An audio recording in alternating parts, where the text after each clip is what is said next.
Hello everyone, welcome to Shiva coaching classes and career academy. Friends, आज है EVS की class previous year questions के साथ। व्यू रचना अनुदेशन या शिक्षण की व्यापक विधियां हैं, यह किसने कहा?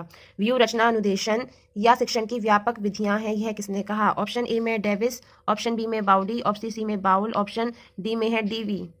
व्यू रचना अनुदेशन, इसका जो राइट आंसर है वो है ऑप्शन ए डेविस। डेविस ने कहा है कि व्यू रचना अनुदेशन या शिक्षण की व्यापक विधियां हैं।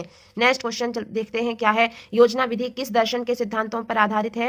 ऑप्शन ए में दिया गया है आदर्शवाद पर है, ऑप्शन बी में दिया गया है प्रयोजनवाद पर है, ऑप्शन सी में यथार्थवाद पर बताया है, ऑप्शन डी में दिया गया है प्रकृतिवाद। योजना विधि किस दर्शन के सिद्धांतों पर आधारित है? इसका जो राइट आंसर है वो है ऑप्शन बी प्रयोजनवाद। योजना विधि प्रयोजनवाद के सिद्धांतों पर आधारित है। नेक्स्ट क्वेश्चन, सबसे महत्वपूर्ण शिक्षा उद्देश्य है। सबसे महत्वपूर्ण शिक्षा उद्देश्य क्या है? ऑप्शन ए में दिया गया है ज्ञानात्मक उद्देश्य, ऑप्शन बी में भावात्मक उद्देश्य, ऑप्शन सी में क्रियात्मक उद्देश्य, ऑप्शन डी में है उपरोक्त सभी। सबसे महत्वपूर्ण शिक्षा क्या है? इसका जो राइट आंसर है वो है ऑप्शन डी। ज्ञानात्मक उद्देश्य, भावात्मक और क्रियात्मक उद्देश्य ये सभी शिक्षा के लिए महत्वपूर्ण है, शिक्षा के उद्देश्य हैं।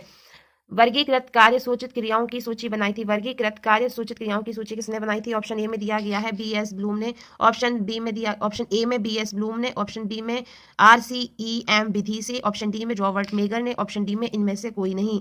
कार्य सूचित क्रियाओं की सूची किसने बनाई थी? इसका जो राइट आंसर है वो है ऑप्शन सी रॉबर्ट मेगर ने। नेक्स्ट क्वेश्चन, हार्वर्ड ने पाठ योजना निर्माण के लिए सोपानों की चर्चा की थी। हार्वर्ड ने पाठ योजना निर्माण के लिए सोपानों की चर्चा की थी। ऑप्शन ए में दिया गया है तैयारी, ऑप्शन तैयारी प्रस्तुतिकरण, ऑप्शन बी में दिया गया है तुलना व संबंध, ऑप्शन सी में सामान्यीकरण व प्रयोग, ऑप्शन डी में उपरोक्त सभी। 26 हार्वर्ड ने पाठ योजना निर्माण के लिए सोपानों की चर्चा की थी। इसका जो राइट आंसर है वो है ऑप्शन डी उपयुक्त सभी। तैयारी प्रस्तुतिकरण, तुलना व संबंध, सामान्यीकरण व प्रयोग, इन सभी पर चर्चा की थी। शिक्षण विधि में प्रस्तावना समाप्त होने पर किया जाता है। शिक्षण विधि में प्रस्तावना समाप्त होने पर किया जाता है, क्या किया जाता है? ऑप्शन ए में दिया गया है प्रस्तुतिकरण, ऑप्शन बी में उद्देश्य कथन, ऑप्शन सी में पुनरावृत्ति, ऑप्शन डी में मूल्यांकन। शिक्षण विधि में प्रस्तावना समाप्त होने पर उद्देश्य कथन किया जाता है। Option B is right. Next है, निम्नलिखित में से कौन सी ज्ञान से संबंधित कार्यपरक क्रिया नहीं है? ज्ञान से संबंधित कार्यपरक क्रिया नहीं है। ऑप्शन ए में दिया गया है रेखांकित करना, ऑप्शन बी में दिया गया है नाम देना, ऑप्शन सी में उत्पादन करना, ऑप्शन डी में व्याख्या।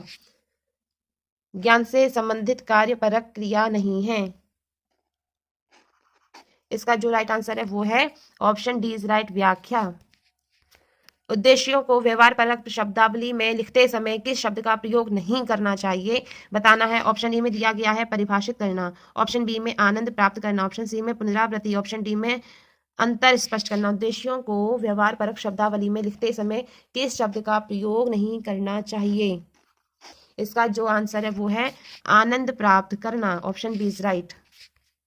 निम्नलिखित में से कौन सा उपागम उद्देश्यों को व्यवहार परक शब्दावली में लिखने से संबंधित नहीं है? कौन सा उपागम उद्देश्यों को व्यवहार परक शब्दावली में लिखने से संबंधित नहीं है? ऑप्शन ए में दिया गया है रॉबर्ट मेगम उपागम, ऑप्शन ए में दिया गया रॉबर्ट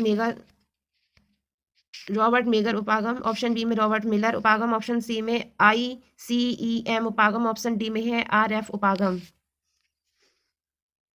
बताइए कौन सा उपागम उद्देश्यों को व्यवहार परक शब्दावली में लिखने से संबंधित नहीं है? कौन सा उपागम व्यवहार परक शब्दावली में लिखने से संबंधित नहीं है? Option D is right, RF उपागम। कौन सा उपागम?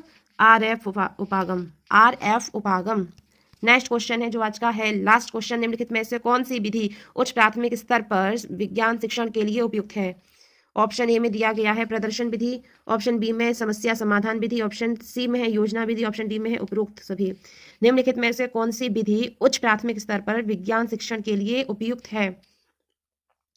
इसका जो राइट आंसर है वो है ऑप्शन डी उपरोक्त सभी। यानी आपकी प्रदर्शन विधि भी उपयुक्त है, समस्या समाधान विधि भी और योजना विधि भी। इसलिए राइट आंसर जाएगा उपरोक्त सभी पे। फ्रेंड्स, ये थे आज के important questions, previous year question. अगर आप क्लास में नए आए हैं, प्लीज़ क्लास को सब्सक्राइब कर लीजिए और एक लाइक ज़रूर कीजिए, शेयर कीजिए। Thank you.